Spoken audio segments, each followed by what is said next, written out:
नमस्कार दोस्तों, DD red के एक और एक्शन वीडियो में आप सभी का स्वागत है। मैं हूं आलोक। तो आज जो वीडियो लेकर आए वो वीडियो है हारिस सुल्तान का और इसका टाइटल है मोमिनों ने पाकिस्तान में केएफसी जला दिया। तो जी हां, ऐसी खबरें आई हैं कि शायद पाकिस्तानी ऑक्युपाइड जम्मू कश्मीर में शायद मैंने खबर देखी थी, वहां पर केएफसी का रेस्टोरेंट था, उसको तोड़फोड़ की, उसके बाद उसमें आग लगा दी, जला दिया। बोला कि जी ये इजरायली कंपनी का पैसा लगा हुआ है इसमें, इजरायली कंपनी, यहूदियों की कंपनी। तो बधाई हो पाकिस्तान, एक एक करके आप लोग इंटरनेशनल ब्रांड्स जो हैं वो अपने देश से भगाते रहिए, ऐसे ही जलाते रहिए। बहुत जबरदस्त काम कर रहे हैं आप लोग। चलिए तो देखते हैं कि हारिस सुल्तान इस पर क्या जानकारियां दे रहे हैं और क्या कह रहे हैं।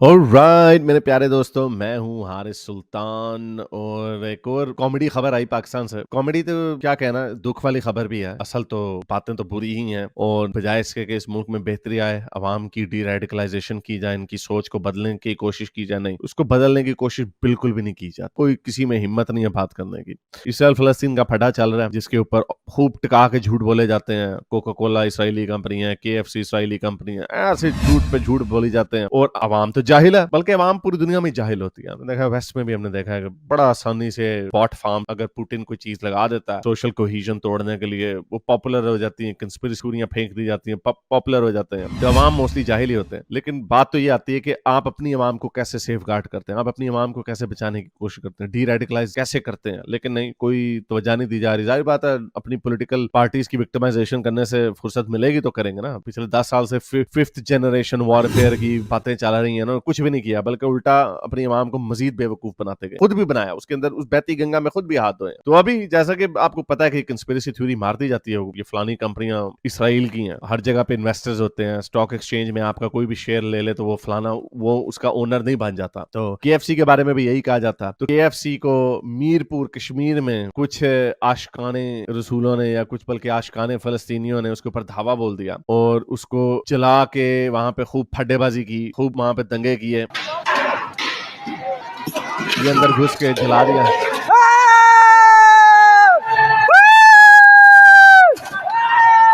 ऐसे बांदरों की तरह हूटिंग कर रहे हैं, पता नहीं जैसे क्या इन्होंने, इनको केले मिल गए हैं। ऐसी जाहिल डफर को, ये कुछ से, ये क्या लोग हैं यार। ये जला दिया केएफसी को, जला दिया, जला दिया, जला दिया केएफसी को, जला। ऐसी खुशी कोई, तू मैट्रिक में तूने 750 नंबर ले लिए हो तो उस तरह की मना, कोई तूने कोई बड़ा, बहुत बड़ा कोई चीज इजाद कर दी हो तो फिर मना। ये जाहिल कौम की ये खुशी है। केएफसी जला दिया, वाह जी वाह, मार लिया इन्होंने। तो ये इन्होंने वहां पे, अरे सबसे बड़ी बात है कि पाकिस्तानियों की बड़ी बुरी आदत है।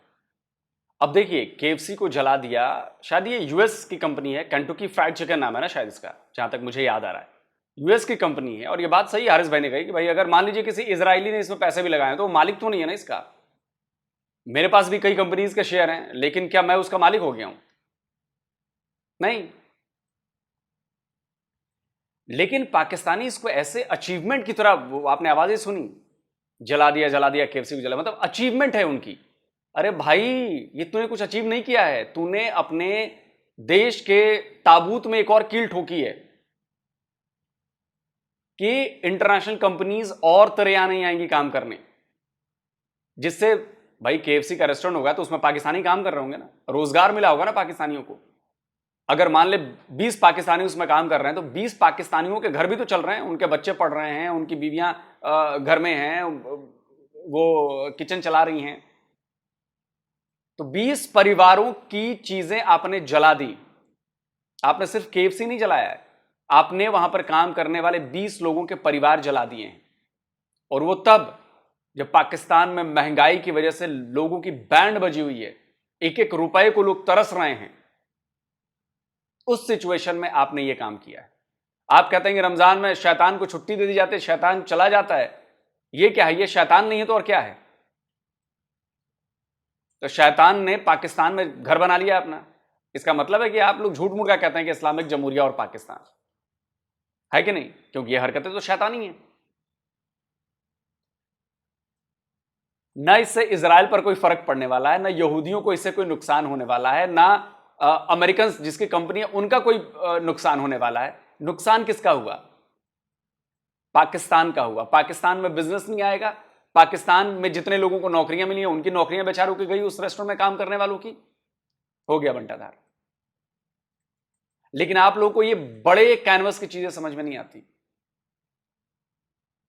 दंगे किए तो फिर वहां पे काफी लोग आए, जमघटा इकट्ठा हुआ, पुलिस के साथ लड़ाई भी हुई, पुलिस वाले भी बेचारे कई जख्मी हुए।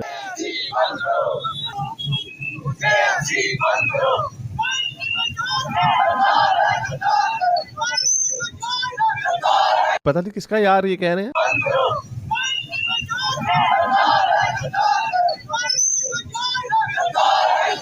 तो बेचारे कुछ पुलिस वाले वहां पे गए, उन्होंने फिर इनको रोका, ये हजूम बन गया, चैल हो गए, इनकी आशिकानी जाग गई। और सारी बात है, फिर वो मजे ले रहे होते हैं सब। वो जब कोई पत्थर फेंक रहा होता है वो कहता है मैं भी मारूं बीच में, वरना अगर वो नहीं मारेगा उसको लोग पेल देंगे। तो जमघटा, मॉब रूल, मॉब मेंटेलिटी। और यही वजह है कि ये मुल्क जो है कभी इससे ऊपर नहीं जाना, ये मजीद नीचे जा रहा है। और ये वो उस क्रिटिकल लेवल पे पहुंच गया है कि कभी भी कुछ भी हो सकता। आप जब उस भंवर में होते हैं, जब तेज हवा चल रही होती है, आप समझते हैं कि शायद ये नॉर्मल हो गया, जब काफी देर से चल रही होती है, लेकिन उसके अंदर ऐसा झोंका भी आ सकता है जो सबको ले उड़ेगा। ये उस क्रिटिकल सिचुएशन में है, ये किसी को नजर नहीं आ रहा। मैं पिछले साल से कहता चला आ रहा हूँ, रेवोल्यूशंस या जब ये तख्ते उल्टे जाते हैं या पूरा निजाम लपेटा जाता है तो वो इसी तरह ही होता है। उसके पहले पीछे मुहर्रकात ही होते हैं जो आहिस्ता आहिस्ता बिल्डअप होकर क्रिटिकल स्टेज पे जाते हैं। तो ये क्रिटिकल स्टेज की तरफ जा रहे हैं। भूख नंग पहले ही बहुत ज्यादा, अभी IMF का पहाड़ टूटना है। लोग you are giving them more reason कि वो जो आपका निजाम है, हुकूमत का जो निजाम है, उसको वो लपेट दें। और IMF का कहर तो टूटना शुरू गया सर। आज ही की खबर है हारिस भाई कि शायद पेट्रोल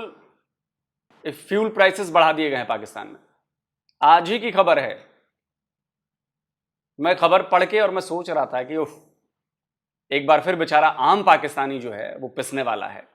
क्योंकि अगर पेट्रोल डीजल के दाम बढ़ते हैं तो ना वहां के आर्मी के जनरलों के, ना वहां पे आर्मी के लोगों पर इसका कोई इफेक्ट पड़ता है, ना नेताओं के घरों पर, नेताओं के बच्चों पर इसका इफेक्ट पड़ता है, ना ही सरकार के लोगों पर इसका इफेक्ट पड़ता है। इफेक्ट किस पर पड़ता है?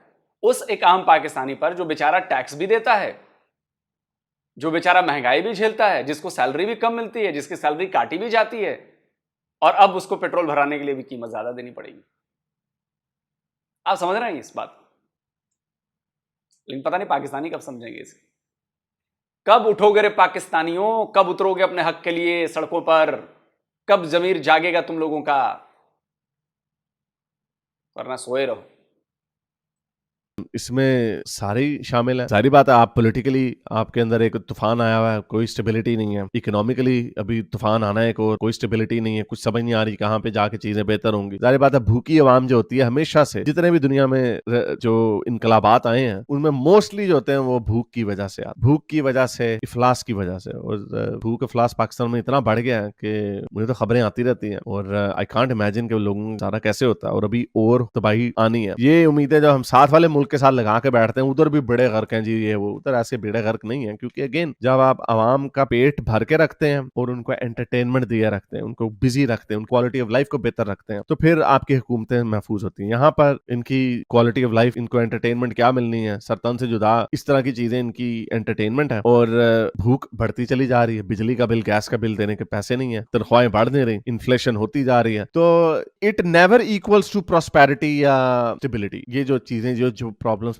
It always leads to anarchy and मुसीबत। तो इनको समझ नहीं आ रही। अनफॉर्चुनेटली ये होगा जरूर, क्योंकि सोशल फैब्रिक भी तबाह हो चुका है। मैं भी देख रहा था कि पाकिस्तान में जो फॉरेन डायरेक्ट इन्वेस्टमेंट है, KFC एक बाहर की ही कंपनी, ऑब्वियसली इनके अपने पास इनका कोई इजाद करने वाला कुछ भी नहीं है। तो फॉरेन डायरेक्ट इन्वेस्टमेंट जो है उससे डॉलर आते हैं। आपका जो आपका ट्रेड का जो बैलेंस होता है, इंपोर्ट और एक्सपोर्ट, क्योंकि जाहिर बात है आप इंपोर्ट जो है आपने करनी है, जो जरूरी अशिया हैं क्वालिटी ऑफ लाइफ को बढ़ाने के लिए आपको डॉलर्स चाहिए। तो डॉलर्स कहां से आते हैं? फॉरेन डायरेक्ट इन्वेस्टमेंट से। फॉरेन डायरेक्ट इन्वेस्टमेंट पाकिस्तान में इतना बड़ा मुल्क है, कितने लोगों का जी? 25 करोड़ लोगों का। जरा ऑफिशियल फिगर्स देखिए कि 2021 में जो नेट फॉरेन डायरेक्ट इन्वेस्टमेंट थी $2 अरब की, सिर्फ $2 अरब। It's literally peanut. यानी ये इलॉन मस्क की जो डेली की जो स्टॉक एक्सचेंज ऊपर नीचे जो जाती है ना, उसमें उसका $2 बिलियन का फ्लक्चुएशन होती है। यहाँ पे इतने बड़े मुल्क में $2 अरब आए, ठीक है जी। और वो कम होके 2022 में 1500 मिलियन यानी $1.5 अरब हो गए। और अब 2023 में भी तकरीबन $1.5 अरब आए। ये फॉरेन डायरेक्ट इन्वेस्टमेंट इन्वेस्टमेंट है। इसकी एक वजह पॉलिटिकल अपहीवल तो है ही है, पॉलिटिकल इंस्टेबिलिटी है ही है, लेकिन दूसरी बहुत बड़ी जो वजह है वो ये आपकी जो सोशल फैब्रिक जो तबाह हो चुका है। सारी बात है, हर किसी को यही डर लगता है। अब इतना आसान है, कोई कंपनी फर्स्ट कर जीरोक्स की कंपनी ने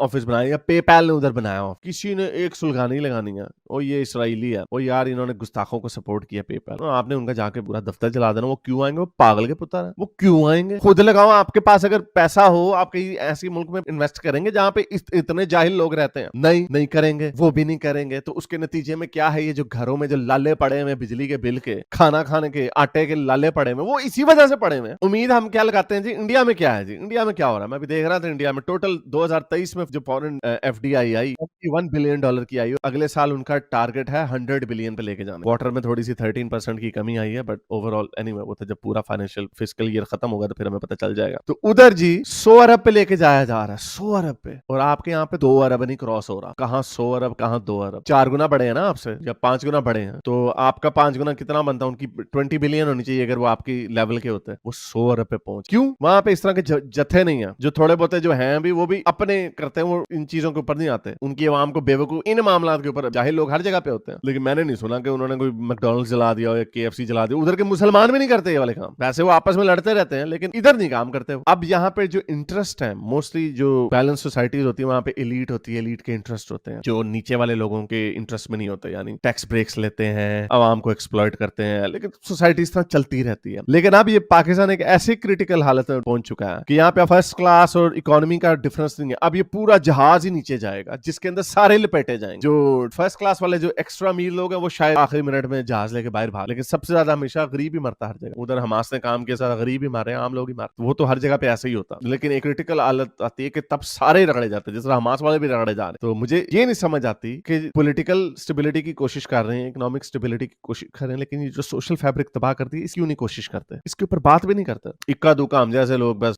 छोटी सी हमारी आवाज है, बस हम लोग बात कर लेते हैं, लेकिन उससे क्या होता? राजे रूजे भी छोड़े हैं ऊपर से, वो हर चीज उनको नजर आता है जी वेस्ट की बुराई है, वेस्ट की वजह से पाकिस्तान में बुराई। लिटरली गूंग में बैठा हुआ, गूंग गड्ढे में बैठा हुआ आलिशान महल वाले को कह रहा हो तुम्हारा घर बड़ा चवल है, तुम्हारा गंदा है, हम बड़े अच्छे हैं। ये हाल है इन लोगों का। तो पता नहीं ये सारी जो भी आखिरी ये वीडियो जो आ रही है, ये सारी एक दिन की कारस्तानी है। 4 चीजें की इन्होंने, गुस्ताखी रसूल सरतान से जुदा कर लिए, एक बंदे के पीछे पड़ गए, अपना लोंडेबाज मौलवी छुड़वा लिया इन्होंने, एक चर्च जला दिया इन्होंने, और अब एक KFC जला दी। सारा एक दिन में 24 घंटे में हुआ। ये फ्रीक्वेंसी बढ़ती जा रही है। मैं पता नहीं कब होगा बेहतर साइंस ऑफिस। अगर आपको मेरी ये वीडियो अच्छी लगी तो चलिए दोस्तों, तो वीडियो खत्म हो गया, आपने बातें सुन ली। देखिए, मेरा फिर से सवाल वही है, क्या इससे इजराइल को कोई नुकसान पहुंचा? क्या इससे अमेरिका को कोई नुकसान पहुंचा? क्या इससे यहूदियों को कोई नुकसान पहुंचा? इसका जवाब है तीनों सवालों का नहीं, कोई रत्ती भर भी फर्क नहीं पड़ा। नुकसान किसको पहुंचा? पाकिस्तान को।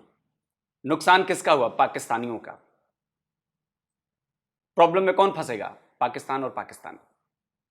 आप इसको एज ए मुसलमान मत सोचिए, एज ए नेशन होके सोचिए। हर पाकिस्तानी को मैं कह रहा हूं जो मेरा वीडियो देख रहा है, एज ए कंट्री होके सोचिए, एज ए पैट्रियोटिक पाकिस्तानी होके सोचिए, नॉट पैट्रियोटिक मुसलमान होके सोचिए। एक पैट्रियोटिक पाकिस्तानी होके सोचिए कि इन हरकतों से आपके देश में क्या होने वाला है। जो पढ़े लिखे पाकिस्तानी होंगे, जो रियल पाकिस्तानी, जो पाकिस्तान को आगे बढ़ता देखना चाहते हैं, वो समझेंगे कि क्या हो रहा है। और अगर इतना ही है यहूदियों से, फिलिस्तीनियों से इतना ही प्यार मोहब्बत है, जो भी है, तो यहूदियों द्वारा इजाद की गई हर चीज, वो चाहे एटम बॉम्ब हो उसको हटवाइए, वो चाहे मोबाइल फोन्स हो उसको हटवाइए। हर वो चीज जिसमें यहूदी टेक्नोलॉजी शामिल है, जो इन्वेंशन है यहूदियों की, हटा दीजिए, बाइकआउट कर दीजिए। नहीं कर पाएंगे। आप लोगों की गैरत मर चुकी है। कोई ग्रे जोन नहीं होता, या तो होता है या फिर नहीं होता है। या तो आप यहूदियों के सामान का बहिष्कार करेंगे तो फिर 100% करेंगे, एक चीज नहीं इस्तेमाल करनी यहूदियों की, या नहीं अभी मोबाइल से फायदा है तो मेरा बिजनेस चल रहा है इससे तो मैं इस्तेमाल कर लूंगा ना, लेकिन मैं KFC नहीं खाऊंगा, चलो उसको जला देते हैं। ऐसे नहीं चलता है। और ऐसे आप लोगों का दोगलापन नजर आता है। और फिलिस्तीन मामले में भी आप लोग बहुत बड़े दोगले हैं। और ये मैं नहीं कहता कि आप लोग मुझ पे नाराज हो, मुझ पे गुस्सा निकालें। शब्बर ज़ैदी साहब ने फिर एक इंटरव्यू दिया है और उसमें कई सारी बातें की हैं, मैं उनको सबको सुन रहा हूं, देखते हैं क्या क्या इस्तेमाल की जा सकती है। उन्होंने फिलिस्तीन और पाकिस्तान और पाकिस्तानियों का दोगलापन, उसको किस तरह से बखिया उधेड़िए, सुनिए। हम तो इतने शरीफ मुल्क हैं कि अगर आप सारी दुनिया में सबसे कम मुजाहरे गजा के ऊपर इस्लामाबाद में हुए हैं, लाहौर में तो शायद कोई मुजाहरा भी नहीं हुआ। भाई हम तो इतने पक्के गुलाम हैं कि हमारी गुलामी में तो शक होना नहीं चाहिए लोगों को। हमारी गुलामी तो बिल्कुल सॉलिड है। आप बता दें गजा के ऊपर सबसे कम अगर कोई मुजाहरा हुआ है, सबसे कम लोग जो आए हैं कहीं पे वो पाकिस्तानी हैं। क्यों ऐसा क्यों है बताइए, सोचें आप कभी ऐसा क्यों है। हमारी तो जड़ों में, हमारे खून के अंदर तक गुलामी बैठ गई है जाकर। क्या वजह है आपके ख्याल में? सर आप वजह बताएं, आपके ख्याल में इसलिए नहीं करते कि अमेरिका नाराज हो जाएगा? यस, हम मुनाफिक हैं, अपरेंट मुनाफिक हैं। हम फ़लस्तीनियों का साथ सिर्फ अपने फ़ायदे के लिए दे रहे हैं। हमारा कोई जज्बात नहीं उनके साथ, हमारा जज्बात के साथ नहीं मिला हुआ। पब्लिक क्यों नहीं सड़क पर आती, पब्लिक डिमॉन्स्ट्रेट क्यों नहीं करती? बताएं ना, कोई डिमॉन्स्ट्रेशन नजर आई? अच्छा तो उसको छोड़ दें, मीडिया ने क्या किया? सबसे कम डिमॉन्स्ट्रेशन जो हो रही है इस वक्त गजा के बारे में पाकिस्तान में हो रही है। क्यों? आखिर ऐसी क्या वजह है? इसकी वजह ये है कि ये मुनाफकत हमारे जिसमें सरायत कर गई है। मुनाफकत है ये मुनाफकत। आप बताएं, सोचे ना, हम इस्लाम का खिला हैं, हम ये हैं वो हैं। यही है आपकी हकीकत। क्यों नहीं मजलिसें कर रहे हैं फिलिस्तीन के नाम पर? बता तो दो, करो तो सही। औकात नहीं है आपकी करने की। फंदा टाइट हो जाएगा आईएमएफ से अभी। और अभी तो ये सारे जो कांड किए हैं आप लोगों ने ना, इसका असर भी दिखना अभी शुरू होगा। एफडीआई आपकी और डूबेगी। पैसे हैं नहीं, बाहर से जो डॉलर्स आ रहे हैं उसका भी कबाड़ करने वाले हैं आप लोग। बाहर से जो एक आध कंपनी आके आपके यहां नौकरियां दे रही है, उसको भी भगा देना है आपने। और उसको देखकर दूसरी कंपनीज तो भैया, जिन्होंने मन भी बनाया चलो पाकिस्तान में थोड़ा बहुत इन्वेस्ट करते हैं, वो तो बिल्कुल दूर से भैया नमस्ते। उनके मैप से पाकिस्तान डिलीट हो चुका होगा कि हमारा जो बिजनेस का मैप है उसमें पाकिस्तान नाम का एक देश है, हम डिलीट करते हैं। भाई पाकिस्तानियों, आपको अंदाजा नहीं है कि आप लोग अपनी आने वाली नस्लों के लिए गड्ढा नहीं खोद रहे हो, कब्रें खोद रहे हो। और आप लोग अपने ही बंदों को, अपने ही नस्लों को दफनाओगे उसमें। उसका इंतजाम करके आप लोग जाओगे और इंतजाम कर रहे हो उसका, उनको जिंदा दफन करने का।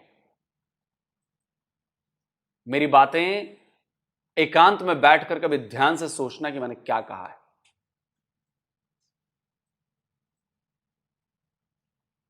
लोगों के पैरों पे कुल्हाड़ी गिरती है, चाकू गिरता है। कभी कभी लोग अपना पैर भी चाकू पर रख देते हैं, कुल्हाड़ी पर रख देते हैं। आप लोग अपना गला आरा मशीन में जाकर फिट कर देते हो कि काट दो। लेकिन आपको बात समझ में नहीं आ रही है। ये वो काम आप लोग कर रहे हो।